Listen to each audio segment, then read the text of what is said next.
DSC Telugu జ్ఞానం దీపం వలె జీవితానికి వెలుగునిస్తుంది. దీపం అనే దీనికి సంబంధించింది. ఉపమానం, కథన రంగం, పదానికి పర్యాయపదాలు.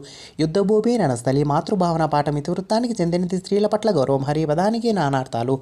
కోతి విష్ణువు. ముని పదానికి విత్పత్త్యర్థం. మౌనం దాల్చి ఉండేవాడు. కడుపు పదానికి ప్రకృతి. గర్భం జుట్లు ముడివేయడం పదానికి జాతీయానికి అర్థం. తగాదా పెట్టుట. మొక్క వంగనిది మానే వంగున అనేది సామెత. ప్రజలు గందరగోళంగా ఉన్నారు. గందరగోళం అనే పదానికి అర్థం అయోమయం. వస్తువు ఉత్పత్తి పెరిగినా ధరలు తగ్గలేదు. ఇది వాక్యం. అభ్యర్థక వాక్యం. ఔరా సీతారాముల వ్రతం ఎంత ముచ్చటగా ఉందో అనేది ఆశ్చర్యాత్మక వాక్యం. తొలి తెలుగు పురాణం. మార్కండేయ పురాణం. వ్యక్తులు, సంస్థల మధ్య సమాచారాన్ని పరస్పరం పంచుకోవడానికి ఉపయోగించే సాధనాన్ని గురించి తెలిపే పాఠం. ప్రియమిత్రునికి, పున్నమికి పూత, అమావాస్యకు ఆరగింపు. ఏది తేనె పట్టు. ముద్దుళ్ళు ప్లస్ ఉన్నట్లు కలిపితే ముద్దుళ్ళు ఉన్నట్లు. మృదు మధురంగా అనేది ఏ సమాసం.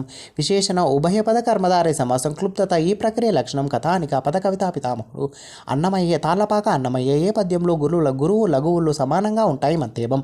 అన్నప్రాశన అంటే శిశువుకు మొదటిసారి అన్నం తినిపించే కార్యక్రమం. సంస్కృత ప్రాకృత భవంబగు భాష తద్భవం. పుష్కర బొమ్మలు బాగా వేస్తుంది అని వాళ్ళ నాన్నగారు చెప్పారు. ఈ వాక్యాన్ని పరోక్ష కథనంలోకి మార్చగా పుష్కర బొమ్మలు బాగా వేస్తుందని వాళ్ళ నాన్నగారు అన్నారు. లేదని పదం విడదీసిన రూపం. లేదు ప్లస్ అని. క్రింది వాటిలో వ్యతిరేకార్థక క్రియాపదం. చూడక. పద్య లక్షణాలను తెలియజేసే శాస్త్రమే ఛందశాస్త్రం. మీరు పుస్తకాలు తీసుకోవచ్చు. ఇది ఏ రకమైన వాక్యం? అనువర్త్యర్థక వాక్యం.